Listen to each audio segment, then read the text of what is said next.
Assalamualaikum warahmatullahi wabarakatuh. Apa kabar hari ini? Puji syukur kehadirat Allah Subhanahu wa Ta'ala. Hari ini saya bisa menyapa kembali di channel YouTube Harlis Setiawati. Kali ini adalah melanjutkan video yang sebelumnya, yaitu unit dari asesor kompetensi. Hari ini saya bisa melanjutkan materi asesor kompetensi ya. Yang kemarin baru video yang pertama. Sekarang adalah video selanjutnya, yaitu unit merencanakan dan mengorganisasikan asesmen. Untuk elemen pertama, ini baru bab pertama, kemarin itu baru prolog ya, pengantar apa itu asesor. Nah, sekarang adalah elemen pertamanya, menentukan pendekatan asesmen. Dalam menentukan pendekatan asesmen ada beberapa subbab. Di antaranya adalah mengidentifikasikan atau mengkonfirmasi asesi, kemudian menetapkan dan mengkonfirmasi tujuan dan konteks asesmen atau RPL kepada orang yang relevan sesuai dengan persyaratan hukum atau organisasi atau etika. Elemen kedua yaitu membuat keputusan jalur asesmen, apakah asesmen dilakukan melalui RPL, jalur pembelajaran dan asesmen atau pendekatan kombinasi. Elemen selanjutnya mengakses strategi asesmen dan bila perlu menggunakannya untuk memandu pengembangan rencana asesmen. Mengidentifikasikan atau mengkonfirmasi dan mengakses acuan pembanding asesmen RPL.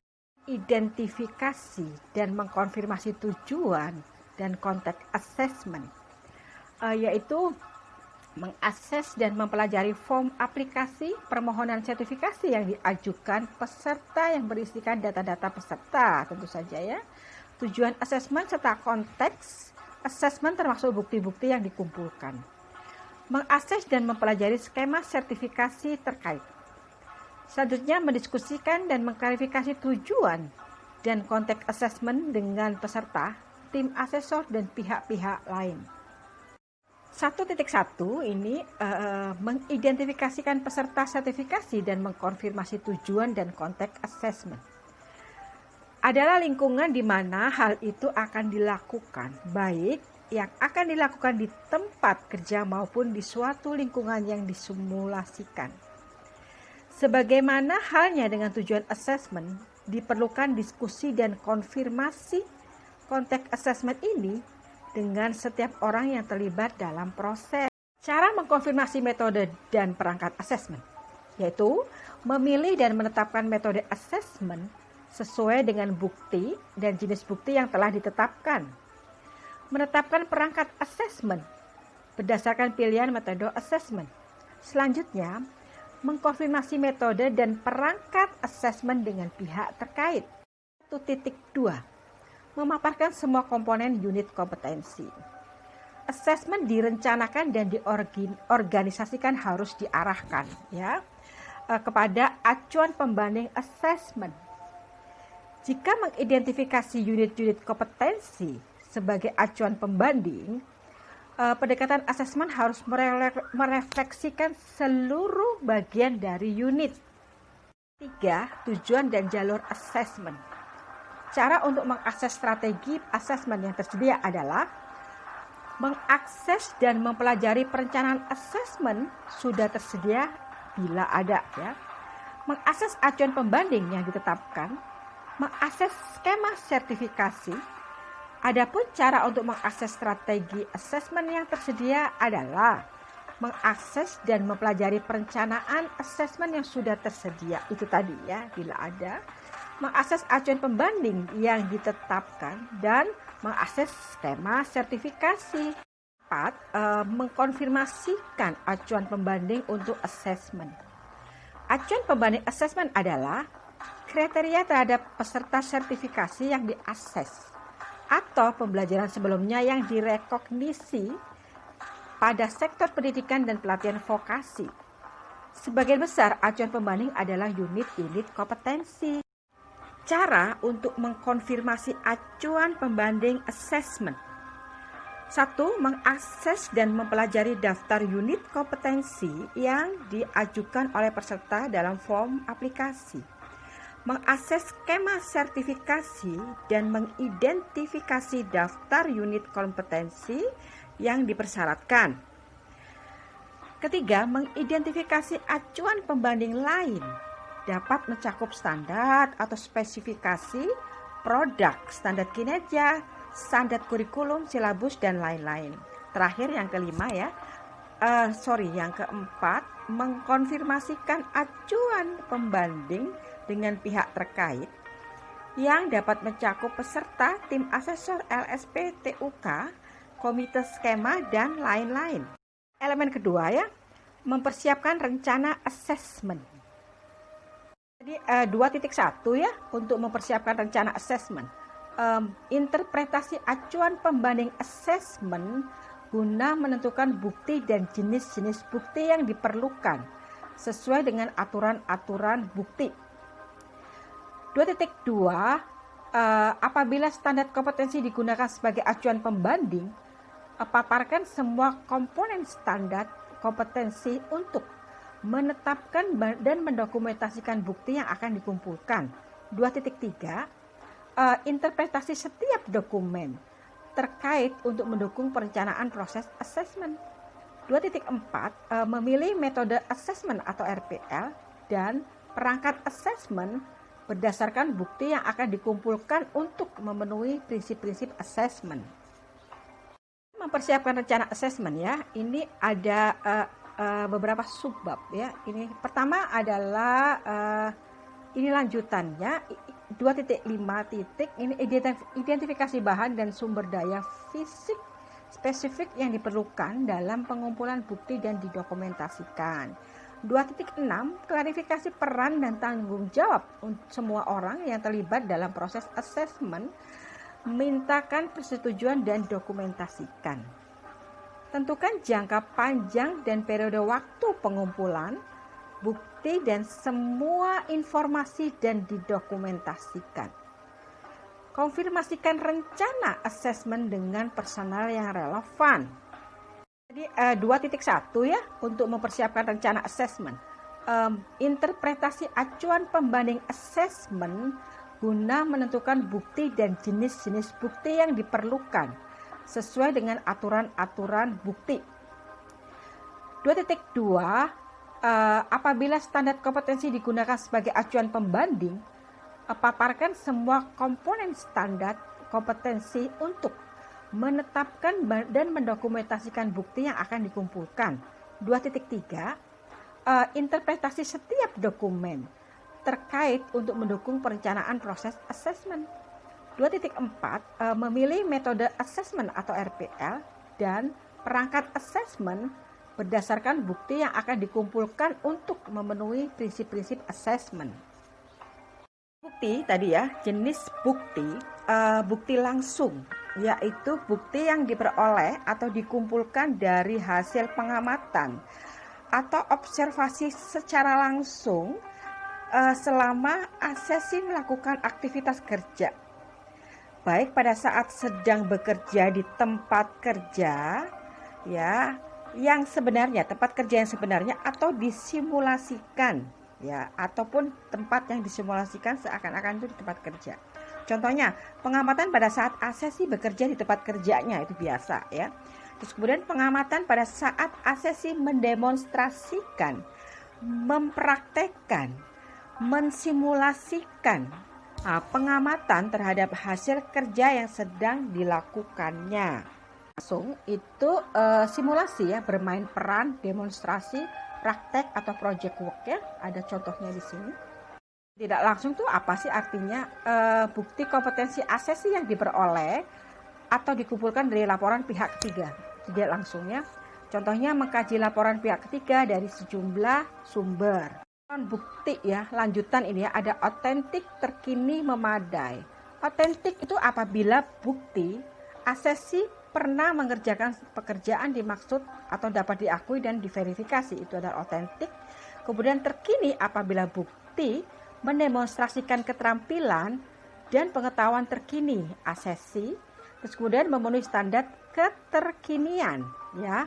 Memadai apabila bukti mendemonstrasikan kompetensinya setiap saat, mendemonstrasikan kompetensinya secara berulang, tidak berkurang kemampuan atau persyaratan bahasa, literasi, dan numerasi. Kembali cara untuk menginterpretasikan acuan pembanding assessment. Menyiapkan acuan pembanding yang sudah ditetapkan, ya, mencakup unit-unit kompetensi, SOP atau prosedur, kerja terkait, spesifikasi produk, standar kinerja, dan lain-lain. Mendeskripsikan bukti-bukti yang dibuktikan untuk setiap KUK. Mengkaitkan bukti-bukti yang sudah disiapkan peserta dengan setiap KUK atau elemen, ya. Rencana asesmen, ya, 2.2 memaparkan semua komponen standar kompetensi seperti deskripsi unit, elemen-elemen, kriteria unjuk kerja, batasan variabel, mencakup konteks variabel, peralatan dan perlengkapan, peraturan yang diperlukan, norma dan standar.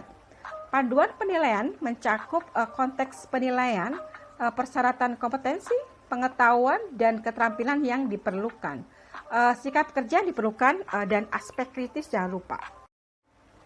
Mempersiapkan rencana asesmen selanjutnya, ya, elemen ini ada subbabnya 2.2 memaparkan semua standar kompetensi. Ini lanjutan. Di mana dimensi kompetensinya adalah melaksanakan tugas-tugas individu, yaitu task skill-nya. Terus kemudian mengatur sejumlah tugas yang berbeda di dalam satu pekerjaan, task management skill, ya. Ini dimensi kompetensi yang kedua, ya. Yang ketiga adalah merespon ketidakteraturan dan masalah-masalah dalam pekerjaan rutin, contingency management skill. Terakhir, ya, ini memenuhi tanggung jawab dan harapan-harapan dari lingkungan kerja atau job role environment skill, termasuk bekerja dengan orang lain. Melanjutkan untuk elemen berikutnya 2.3 ini, ya, dari mempersiapkan rencana assessment tadi, ya, judul elemennya ini sub unitnya adalah menginterpretasikan setiap dokumen terkait, ya, 2.3. Kegiatan ini diawali dengan mengidentifikasi dan memperoleh dokumen-dokumen yang terkait dengan rencana assessment untuk kemudian diinterpretasikan sesuai dengan kebutuhan. Menginterpretasikan dokumen terkait. Satu adalah mengidentifikasikan dan memperoleh dokumen-dokumen terkait yang dibutuhkan. Menginterpretasikan dokumen-dokumen tersebut sesuai dengan kebutuhan. Siapkan rencana assessment. 2.4 ini mengkonfirmasi metode dan perangkat assessment. Metode assessment mencakup melaksanakan aktivitas kerja sebenarnya, yaitu mengobservasi peserta sertifikasi di tempat kerja mereka, ya. Kemudian melaksanakan aktivitas terstruktur seperti apa? Memfasilitasi simulasi atau bermain peran. Mendengarkan atau membaca apa pendapat orang lain tentang peserta sertifikasi. Ini laporan pihak ketiga, ya. Bertanya kepada peserta sertifikasi, yaitu memfasilitasi pertanyaan lisan dan tertulis. Kemudian mengkaji bukti-bukti historis sehubungan pembelajaran peserta sertifikasi sebelumnya. Kita mengkaji bukti-bukti, ya, itu portofolio. Dan mengkaji item-item yang diproduksi peserta sertifikasi produk proyek portofolio. Assessment, ya, kita ketahui ada valid, reliable, fleksibel, dan adil. Apa itu valid? Assessment dianggap valid bila assessment tersebut menilai apa yang diperlukan untuk dinilai. Reliable, assessment dianggap dapat dipercaya bila hasil-hasilnya diinterpretasikan secara konsisten dari konteks ke konteks dan dari orang ke orang. Kemudian fleksibel itu sendiri, assessment dianggap fleksibel bila dapat memenuhi kebutuhan serangkaian konteks. Suatu assessment dianggap tidak fleksibel jika hal itu menolak hasil belajar sebelumnya atau gagal memberi kesempatan seseorang peserta kesempatan kedua atau ketiga untuk diakses.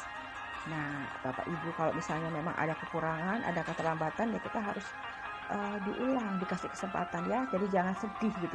Ada yang ditinggal gitu saja, saya juga kenapa? Yang fleksibel aja, kita sebagai peserta yang fleksibel. Nah, adil. Suatu asesmen dianggap adil ya bila tidak merugikan peserta tertentu, terbuka, bebas dari penyimpangan dan mendukung peserta. Rencana asesmen ya. 2.4 ini mengkonfirmasi metode dan perangkat asesmen. Ini lanjutan ya yang tadi. Perangkat asesmen itu mencakup apa saja sih? Profil ukuran kinerja yang dapat diterima, template dan performas, pertanyaan dan aktivitas yang spesifik, daftar cek bukti dan observasi, daftar cek evaluasi, dan contoh pekerjaan, materi asesmen mandiri. Untuk mengkonfirmasikan metode dan perangkat asesmen, diantaranya memilih dan menetapkan metode asesmen sesuai dengan bukti dan jenis bukti yang telah ditetapkan. Menetapkan perangkat asesmen berdasarkan pilihan metode asesmen. Mengkonfirmasi metode dan perangkat asesmen dengan pihak terkait. Rencana asesmen selanjutnya ya, ini elemen selanjutnya adalah 2.5 itu bahan dan sumber daya fisik. Apa itu?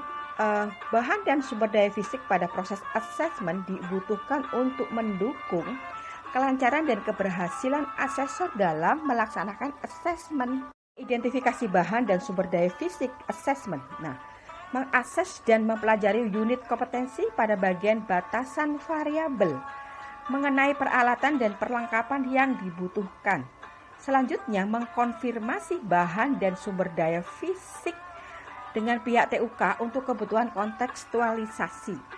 Ini adalah 2.6. Ini mengklarifikasi peran dan tanggung jawab orang yang terlibat. KUK yang selanjutnya ya, maksud saya kriteria unjuk kerja selanjutnya atau subbab ya dari elemen tadi, yaitu klarifikasi dengan pihak-pihak yang terlibat mengenai peran dan tanggung jawabnya masing-masing. Harus dilakukan untuk memastikan bahwa mereka memahami, mendukung, serta memberikan persetujuan terhadap perencanaan yang sudah disiapkan. Mengklarifikasi pihak-pihak yang terlibat seperti apa? Itu mengidentifikasi pihak-pihak yang terlibat dalam asesmen, menjelaskan dan mendiskusikan peran dan tanggung jawab masing-masing pihak dalam proses asesmen. Pak Ibu pendidik ya, sahabat pendidik dan semua penonton channel YouTube Haris Setiawati, sampai di sini saja untuk video kedua ini. Selamat mencoba dan mengait-ngaitkan ini teorinya dengan prakteknya. Kita bisa bayangkan, teorinya seperti ini, prakteknya seperti apa. Kalau yang sudah pernah mengakses, ya kita bisa cross-check di sini ya dengan teori-teorinya. Kalau saya ini memang jelang RCC, insya Allah nanti Oktober tanggal 1 dan tanggal 2. Harusnya bulan Mei, tapi karena pandemi COVID-19 ini bergeser. Namun saya masih bisa mengakses untuk sementara ini. Karena keadaan force majeure ya yang tak terduga itu memang kita tidak bisa tatap muka, karena harus tatap muka, tidak boleh secara online, secara virtual tidak boleh.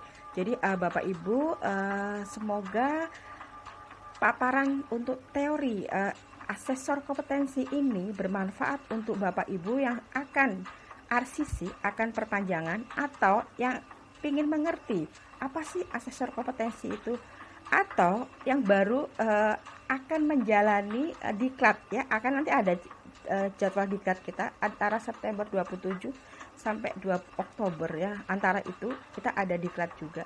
Jadi sebelumnya kita perlu diketahui wawasan-wawasan ini supaya tidak kaget ya.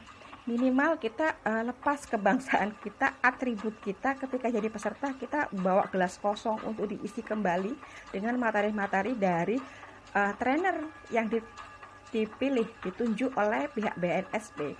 Biasanya kalau asesor kita ketemunya dengan master asesor. Beliau adalah kompeten untuk melakukan itu, melaksanakan itu, karena memang sudah minimal 20 kali mengakses dan sudah bertahun-tahun lamanya, dan secara metodologi asesor beliau kompeten untuk itu.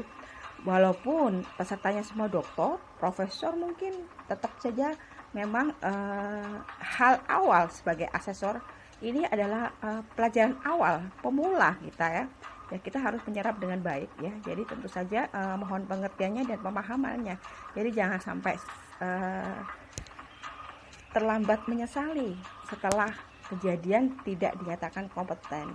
Tadi kan ada ya beberapa poin-poin bahwa kita ada kesempatan tuh, kesempatan pertama, kesempatan kedua. Nah, sampai berapa kesempatan kita diberi kesempatan, asalkan kita mau merubah.